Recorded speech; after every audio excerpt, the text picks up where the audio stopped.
Hi, in front of me I have two camshaft timing sprockets for Ford CVHs. This left one here is for a North American 1.6 and this right one here is for a North American 1.9. The only difference between these is this one has an extra shoulder casted into it.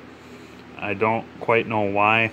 I'm thinking it's to help prevent rounding off the bolt, because you can see that sticks out all the way now, unlike the one for the 1.6, which is recessed some. So, but otherwise they're completely identical. The size of the hex casting is exactly the same. The inner diameter here for the camshaft is exactly the same. The key placement and size and shape is completely the same. Both arrows are the same size and shape. All the holes are the same size, shape, location. The wall thickness is the same between them. Their depth is the same, and then the spacing on the back side is even the same. So sorry for the ugly camera work, but when you align them on the back side like this, they're perfectly flush to each other. So when you interchange these, there's no fitment issues besides which bolt you use with what. Now, some camshafts, these bolts can bottom out on, so it's careful that uses the right ones for the right ones. So this is the 1.9 bolt. You can tell because it's crazy long versus the 1.6 one that's crazy short. The 1.9s typically have a shoulder and a smaller head, while the 1.6s have no shoulder but a bigger head. And they are both the same 9.8 metric grade for strength rating. But otherwise, yeah, same diameter and thread pitch, so you can use either one in either spot. But like I said, certain cams, they bottom out. This cam in particular, it threads in a long ways. But they don't all do that. But aside from being a little bit deeper, yeah, almost completely the same in every other regard. Except someone pointed this out to me in the forums, that when you align these as such, we got all that perfectly aligned, the arrows, the keyways, everything, and then we look at the teeth and they are off. Now there's a reason they're like this, but I'm still surprised it happened. But they're like this because on the 1.9, they made a tall block. What does that mean? That means that the block itself is made about 1/4 of an inch taller than the 1.6 block. And they did that because the 1.6 was an interference engine, meaning should the timing belt break, the pistons will hit the valves will hit the pistons, which ruins the motor. Well, the 1.9s, they made them non-interference just by adding that 1/4 of an inch or thereabouts. There is a specific length difference, in a quarter inch is just pretty close. So, but they use the same belt, pattern. It's the same belt shape, size, tooth distance. But I believe the length for the 1.9 belt is a little longer. I might be wrong, but otherwise the one belt has the same profile between both of these. So they are interchangeable in that regard, but with one being a tooth off compared to the other, that opens up some doors as far as your mechanical timing options goes. Because in North America, all the 81 to 90 motors all have these square tooth pulleys. 91 on up, they were all round tooth, like all the European CVHs. Every single one of those is round tooth. So over there they offer vernier cams, fully adjustable vernier cam sprockets, but they're round tooth. So we can't use them on these 80s motors until we find a solution for the water pump. Because all the water pumps are different between our first gens and our second and third gens versus the European ones. There's no direct replacement for the 80s ones that have round tooth. if you can conquer that, then you can use a round tooth vernier sprocket. But until then, your only options are to make something custom out of one of these, and that's, you know, you can mill out the inside, add a plate on here, make your own vernier using the steel outer sprocket here, which works well. It doesn't really shave any weight, but it allows you to use a really strong Kevlar belt, because this is steel just like the other pulleys on the timing belt side of the motor. Your other option is you can maybe drill more keyways into the sprocket hole here. That's another option, but I imagine that to be hard to do and expensive. Your last option is to strike out, get extremely lucky, and find the Ford Motorsport timing sprocket, cam sprocket, that already has multiple keyways cast into it. And by each one it has a number, and then you use that number on a chart to tell you how many degrees you've advanced it or retarded it by switching to a certain keyway. It's kind of hard to imagine. If I had one, I'd show you, but simply if you can imagine this being here, but you're not moving the camshaft, that stays there, but instead you take this, you move it out, stick it back on, and then you move your belt to the next available notch, and now you're at, you know, like plus 2.5 degrees, plus 5 degrees, whatever the distances are for that, because I believe it has 7, 8, maybe 9 teeth inside of here. So each tooth can retard your cam like 1.5 to 2.5 degrees, depending on which tooth you pick up top here, because turning it just a little bit either direction using your different teeth gives you a wide arrangement of which, you know, of different combos for advancement and retard that you can do. But those are stupid hard to find, and unless you can make your own, this is your only option. But this is neat because these are offset. We can do some math to figure out which does what. So there are 38 teeth on each of these guys, and if we divide, now keep in mind there are 365 degrees in a circle, so we take 365 and divide it by our 38 teeth. That means that each one of these teeth is, I got the calculator here, it's 9.6 degrees apart from another. Yep. So now with these being offset by half a tooth, I know it looks like a tooth, but when you measure from the center of one to the center of another, it's only off by half a tooth. We take this number and we simply divide it by 2, and now we have that between these two pulleys. So if you swap out your 1.9 for a 1.6 pulley, you'll be retarding or advancing 4.8 degrees, and vice versa. Now it all depends on what you start with versus where you want to go. So to try to figure this out, we'll put on our 1.9 pulley, and we align it as such. And then we'll grab my belt here. We'll grab my belt, we'll sit it on there. So it's sitting in there, and sit still. Sitting in there nice. And now I'll grab a marker so we can try to keep track of what's going on here.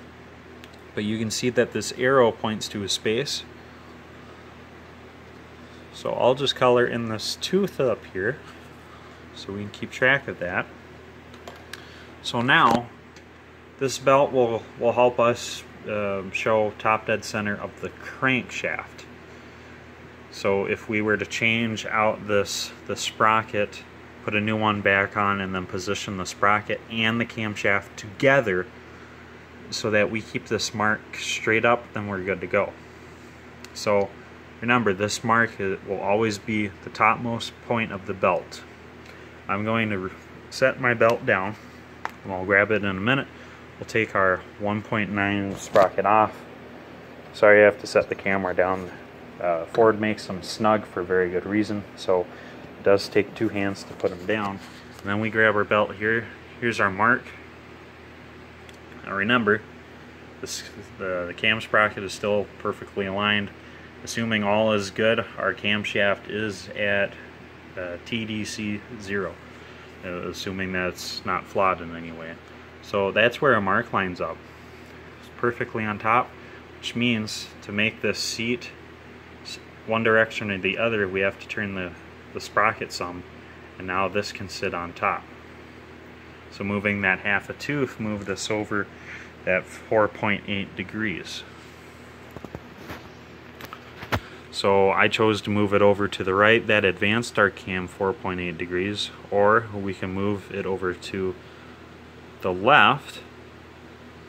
Now, right there, everything is aligned right.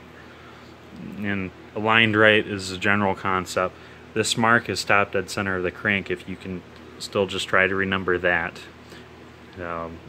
Everything we're doing to retime the camshaft moves the camshaft and the sprocket together as one unit, and I'm just holding the belt still so you can kind of keep track of where the crank would be, so just so that we can judge movement. It's not going to be crazy precise, but we're just trying to judge movement for general specs. So we can move it back forward or backwards 4.8 degrees, or we can take this off and we can switch back over to our 1.9 crank pulley here. So we'll put that back on. There we are. So we got that back on. I want to find the tooth on my belt so that I'm showing you what's going on here. So now, again, the tongue is on a tongue, which means we have to move the cam over to make things line up. Now we're back to where we had originally started. Now, our only options here, if we wanted to go further, would be to advance it one whole tooth, which again is 9.6 degrees, or retard it one whole tooth, which again is 9.6 degrees in the other direction. That is a lot of advance or a lot of retard. You can do that on a 1.9 motor. However, on the 1.6, if you're off by one whole tooth, the engine will not turn over. On the 1.9, the engine will turn over, and it might even run if you're off by a whole tooth. But it won't run very well, if at all. So that's just kind of what I'm trying to demonstrate here is once you understand the concept, you can use both of these to your advantage, depending on what engine you have. And it becomes real important when you do things like shaving the head. Because shaving the head, I've done the math, shaving the head will knock, sorry, this is to help me visualize it here. Shaving the head will retard the cam up to 4 degrees. And then, so if that is the case, if you've really shaved your head to your limits, you retard your cam by 4 degrees. So what you can do instead is either jump it forward a whole tooth, which would make it advance 4 degrees, or you can switch pulleys, and once you're here, you move it back that 4.8 degrees, and now you're near 0 again. So that's just fine-tuning kind of stuff. This isn't really something you'd want to do in the car necessarily, because finding top dead center is important. We found out that the sprocket on the crankshaft, if we can just imagine this being the crankshaft sprocket, we found that some of the keyways in these are offset, where they're like cut at an angle instead of perfectly perpendicular. They're cut into an angle, so then it really skews them off. Or some are a real sloppy cut so it looks like it's worn out. So that changes your advance and retard, and just things like that. If the head's ever been decked, if the top of the block's ever been decked, you know, that changes your timing procedures. So it's a good idea to have yourself a timing wheel, if you can have it on the crank when you're assembling the motor. But once you have it inside the engine bay, it's probably best to take a top dead center reading from your piston through the spark plug holes. And then once you figure out top dead center, which again, if we can imagine it just being this dot on our belt, once you place that where it is, then you can work the pulleys to your advantage around that. So, you know, you could slap one of these on, fire it up. If it runs nice, parked, go out for a drive, come back, you know, advance or retard the 4.8 degrees simply by changing one of these, and then going out for another drive. Is it better or worse? You know, then you can go from there. It's pretty much, as far as these go, advancing your camshaft, which is moving it right. Advancing it will make your power band peak sooner. Retarding it will make it peak later. So by retarding it, you'll have a really good top end from like $3,000 on up. But if you advance it, you'll have really good power from idle to $5,000-ish. You know, something like that. It's all relative, and nothing's too terribly specific. It all depends on what kind of engine you use. You know. And again, how it's timed. Are you sure you have everything you sure you have the bottom end at perfect top dead center? Are you sure your cam is ground perfectly? You know, it's, you know, what kind of fuel delivery system are you working at? Are you running under boost? You know, a lot of things come into play. And then lastly, you won't want to forget that whenever you're changing out these sprockets, every time you change out one of these sprockets, it doesn't just make your cam timing retard or advance that 4.8 degrees. It will also change your ignition timing that 4.8 degrees.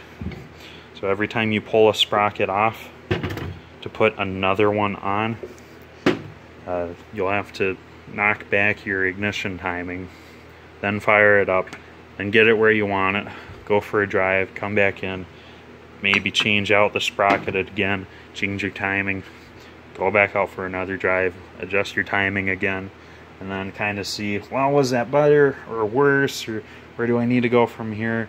Do I have other issues like fuel delivery? Do I need more or less spark advance? Do I need to change my ignition curve? You know, do I need to adjust my boost? There's a lot of little things you can do to get the most out of these. But if you know what you're doing, you can do well. Someday soon I'll have a video up, because I'd love to have one of these converted into a vernier. Because if you're paying attention, what I'm saying is that you can only move your cam timing for the square tooth motors. You can only move your cam timing by 4.8 degrees at a time. Now, something like 2 degrees or 2.5 degrees, something closer to 0 would really be better as far as fine tuning goes, especially if you have a 1.6, because like I said, if you skip a whole 2 forward, the engine won't even turn over. So you're kind of stuck at your stock specifications unless you got two sprockets like this. But again, it's a lot of trial and error, and it'll take some know-how. So whatever you do, write it down. If you notice that having one over the other helps your streetability overall, great. If you notice that having one over the other and then skip the tooth, you know, that helps better at the track. You know, write that stuff down so you know. And then don't forget, every time you change one of them, play around with your ignition and the whole rest of your tuning, and you know, you'll go far. It's a lot of work, but once you figure out the what I'm going to say is the perfect recipe, you kind of have it for life for your car until you change something else significantly. You know, whether you change out valves, support the head, go for a better exhaust system, better fuel delivery, more boost, bigger cam, or what have you. But you can cross that bridge when you get there. I know you will. You'll be fine. The video's been plenty long enough. We'll leave it at this. We'll see you later.